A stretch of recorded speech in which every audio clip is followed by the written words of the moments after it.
Most models have the Tigers at about a 1 in 4 chance that they are going to make the playoffs this year. Let's go over the reality of the situation right now. They won another series over the weekend against the Texas Rangers, right? That's 2 series wins in a row. First, you beat the Yankees in a sweep. Then you beat the Texas Rangers in a 3-game series. And just like that, you are 10 games below 500, 40 and 50, 90 games in, 72 games left. Right now, these are not my numbers. These are numbers I've pulled from different sources. On Fangraphs, which is a projection based on your team, how well they think you're going to perform, all of it, the Tigers have a 25% chance to make the playoffs. Vegas thinks happens 3 or 4 times in 10 outcomes. I think there's a 30 to 40% chance that the Tigers end up making the playoffs. Pro Reference, which is math only, every game is 50-50 odds. They're a little more bullish on the Tigers being 10 games under.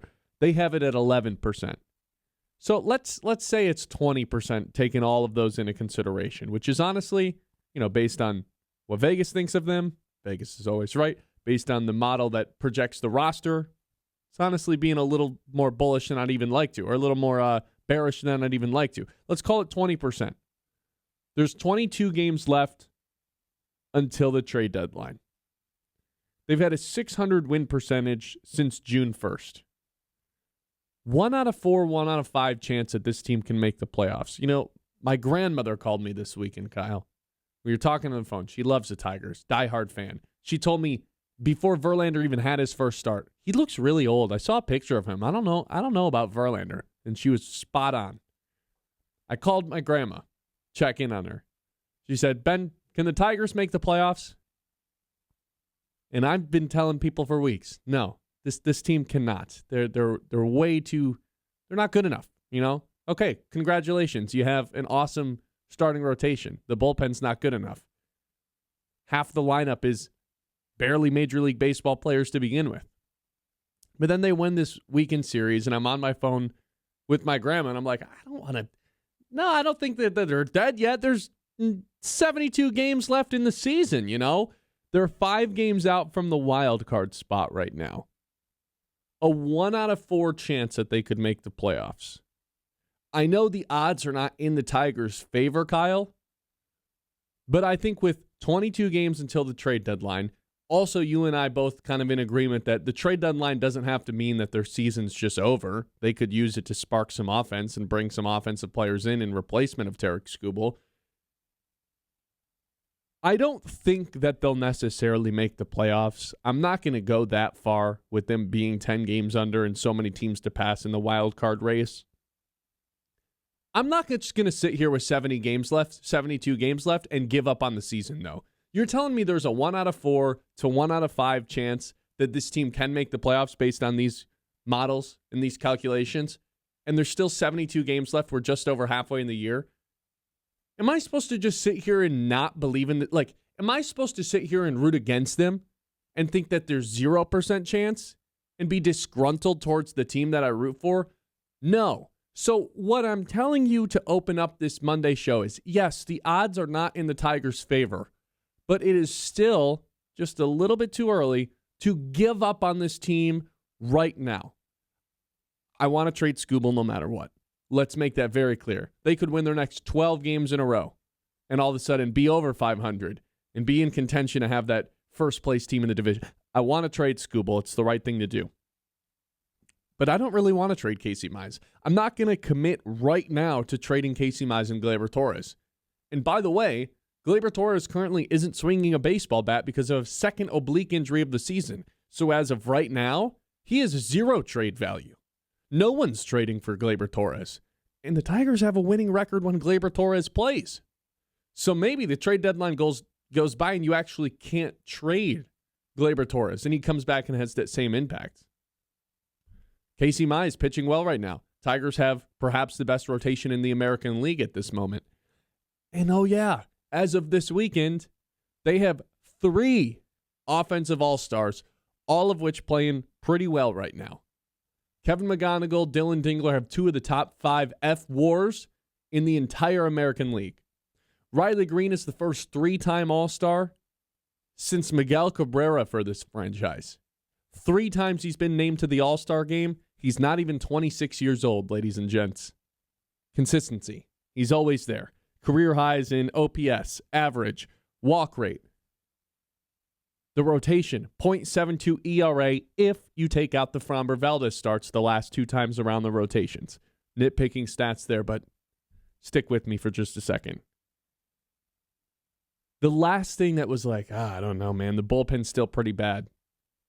Kiter Montero has settled into a pretty nice role coming out of the pen.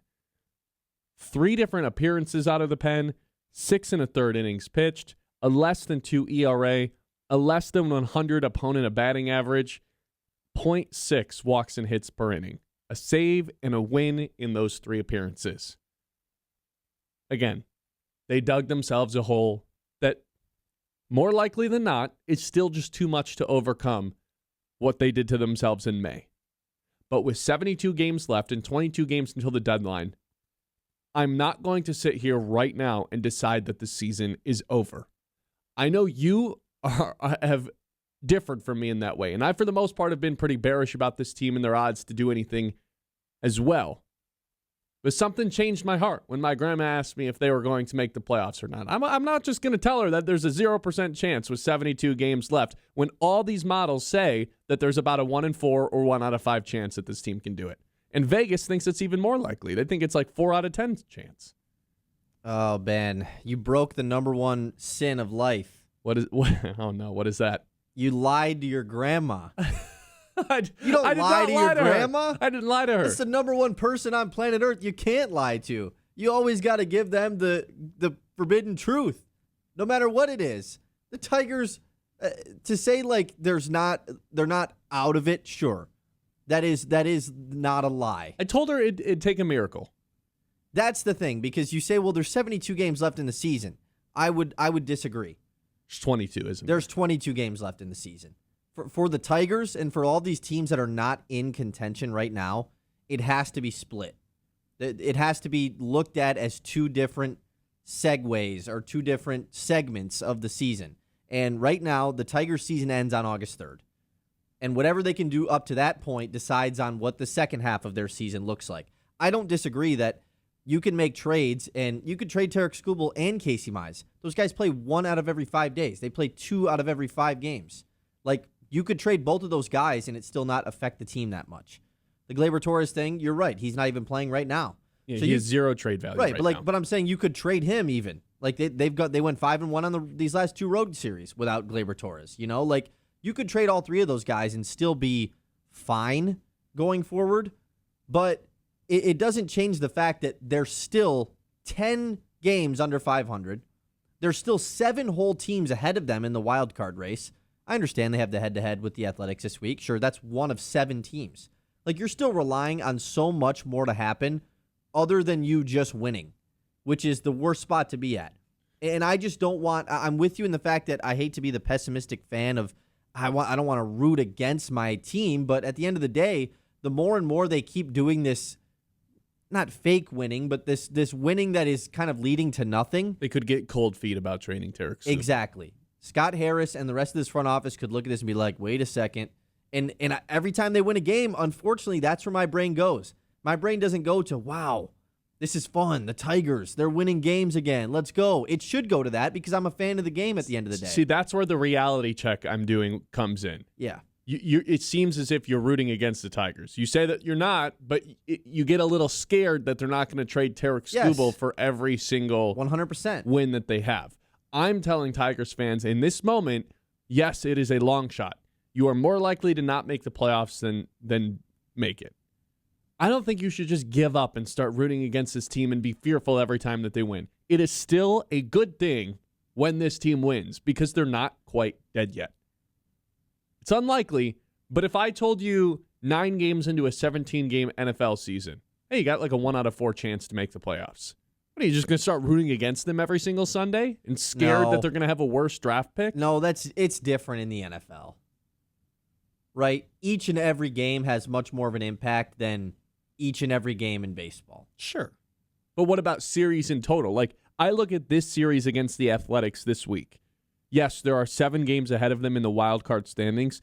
They could pass 4 teams as soon as this week, depending on what happens with their series against the Athletics. They're within 2 games of the next 4 teams. So suddenly they could be, if they just win 2 of the 3 games against the Athletics this week, they're 3 games out from a wild card potentially with only 2 teams ahead of them. That's on the table for this week. It could flip just like that. And I know, like, you say it like that, it sounds really easy. But it could flip to what? Okay, now there's only 8 teams ahead, or there's only 6 teams ahead of them in the wild card race? No, I'm telling you, this week they could pass upwards of 4 teams depending on what happens. If they just beat the Athletics head-to-head 2 of 3 games, it's more than likely they're going to pass more than 1 team. They could pass as many as 4, depending on how this series goes. Right, but that's the thing. It's all could. They could have passed 4 teams a week ago as well because they were in the same exact spot. Mm-hmm. Like this is we've kind of been cycling through this for a couple of weeks now, and they've been playing great baseball. Like it's not like the Tigers have been bad, but think about how we felt going into the Houston series last week. Like, oh man, this is a real opportunity for them to do this, and then they lose that Houston series, and we're like, oh, okay, never mind, it's over now. And then they win these back-to-back road series, and now we're bought back in. It's just we're cycling through this at such a rate right now that I hate the up and downness of it, and that's why I'm trying to commit to one side, but I don't want to give up on the other side. So it's a tough balance. So here's where the reality check comes in. What is your relationship with this Detroit Tigers baseball team right now? What are you even rooting for to happen the rest of the way? Are you rooting for them to just continue losing so it guarantees them being sellers at the deadline to ensure that the future is bright for this team? Are you rooting for them to win every single game the rest of the way? Because I'm certainly not going to tell you can't do that if you're a Tigers fan, because there's 72 games left. There's a lot of baseball left to be played. Or here's where I'm at. Obviously, I'm hoping they win every game, but I still hope they trade Tarek Skubal. All of that is still on the table. You can trade Tarek Skubal for bats to help the back end of your lineup because 3 All-Stars, McGonigal, Dingler, and Riley Green, all of which playing very well right now. It's the bottom of the lineup that really struggles. If you can trade Skubal for some offense and some prospects, you still have a top-tier rotation. You still have Montero out of the pen and Melton pitching the way that he is, and maybe you hold on to Casey Mize. Depending on what happens to Jack Flaherty, we'll see what happens. You still have Jackson Jobe potentially coming back in August. He's throwing 100 miles per hour in batting sessions right now. And that's a guy who you think can come back and show some serious signs of a nice addition to this rotation. I'm not just giving up on the Tigers season. I think that's where I'm at. Is it likely that they make the playoffs? No. But it's still too early to just give up on a 1 out of 4 chance. You shouldn't just turn away from a 1 out of 4 chance to make the playoffs. And that kind of seems like what the Tigers are based on a lot of different win models right now. So where are you with this Tigers team? What's the reality of the situation you live in with this Detroit Tigers team? 989-837-6125. This is the Ben Bosscher Show. Live here on 100.9 The Mitt. Maybe it's just the 4th of July, Kyle. I was in a great mood, and that just led me to be a little bit more optimistic about this Tigers team. And then they could just fall flat on their faces this week, and we're right back to a different sort of reality. But as of right now, after this weekend, 4th of July, Tigers win some big-time W's. I feel as if the season is not over yet, and to call it over is a bit premature. That's all.